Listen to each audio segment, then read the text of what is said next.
Yeah, a few things though. You built up the social licence in the communities where you've identified the nuclear power plants would go, but there's still fairly steep opposition in some of them. So that argument can apply about renewables can apply to you as well. Also, am I correct in assuming under the Coalition's plan there will still be substantial amounts of renewables, even if it's not 82% or 80% by 2030? Will be up there, won't it? And you've still got to pay for those transmission lines. Yeah, well, it won't be 82%. There's no country of the industrial scale the size of Australia that's gone an all-renewables approach. Simply can't do it. And despite that, this government, Anthony Albanese and Chris Bowen, are still going down this path. What you will see is an energy mix of coal and gas, and as well as nuclear, as we slowly transition some of those coal-fired power stations across, but with some renewable energy. We're not saying we're against renewable energy at all. We're going to live up to our international commitment. But what you're experiencing, what Australians have experienced at the moment, is this reckless race to an all-renewables approach to try and achieve net zero by 2030. We have to 2050. There's no linear pathway in achieving that. Sure. And if you try to go down a linear pathway, you're going to see your energy bills not go down by $275 that was promised to you before the election.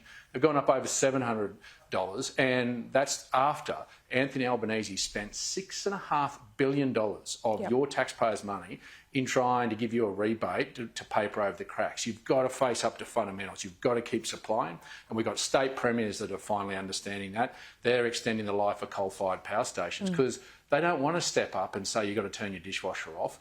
That's an embarrassing situation for a resource-rich country like ours, that you've got state premiers pleading with their people not to run their dishwashers or air conditioners.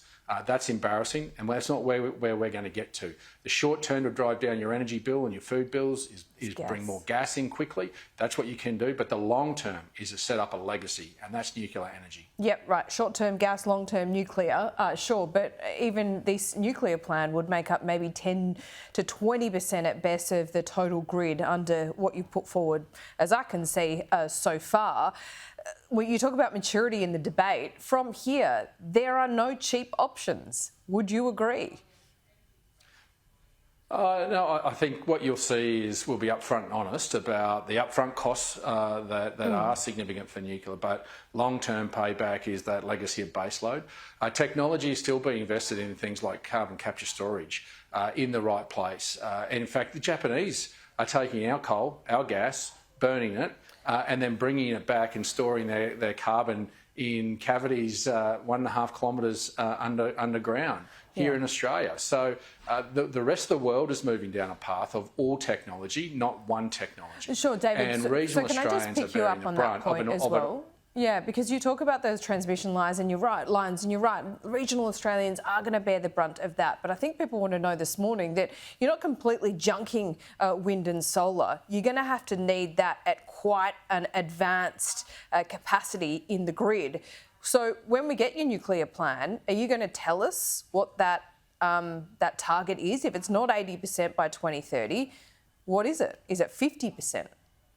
Well, yeah, no, we certainly will. And what we'll demonstrate is not the transition by 2030 that this government's trying to take our country down. We'll show what our energy mix will be on that pathway to 2050. We have time to achieve that. We don't have to achieve it by 2030. And so we will be very upfront about what the energy mix will look like between now and 2050, making sure that we take into account all the technologies that are available to our country, because we have sovereignty of all our resources. And regional Australia, for your city viewers, shouldn't bear the brunt of having to wear all the burden of an all renewables. I mean, we're having our livelihoods taken away, but your food security being torn up and your food prices going up because we're taking away prime agricultural land, but we're also destroying the very thing that Labor's purporting to protect. But you've got to work out a way to do both, don't you? Is that what you're trying to work out? Because you need both. You need those transmission lines. Power plants are very smart. Yeah, but you need the transmission lines for renewables as well. No, you don't, Laura. I'm sorry. You don't need as much transmission lines if you put nuclear power plants where coal-fired power stations are. That's common sense. We're reusing but if it's only 20% of the grid and you're still needing 50% renewables into the grid... Well, I'd just be calm about what our total grid will be and what that'll look like. And what we will do is minimise the need for those transmission lines. I know, Laura, it's not my first radio either.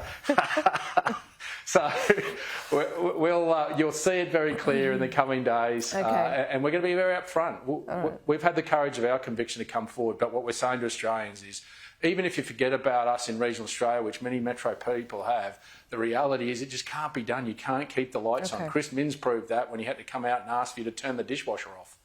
Yeah, I did ask Chris Bowen about that. Both just doing our jobs this morning. David Littleproud, thank you for your time. As always, we'll speak to you soon.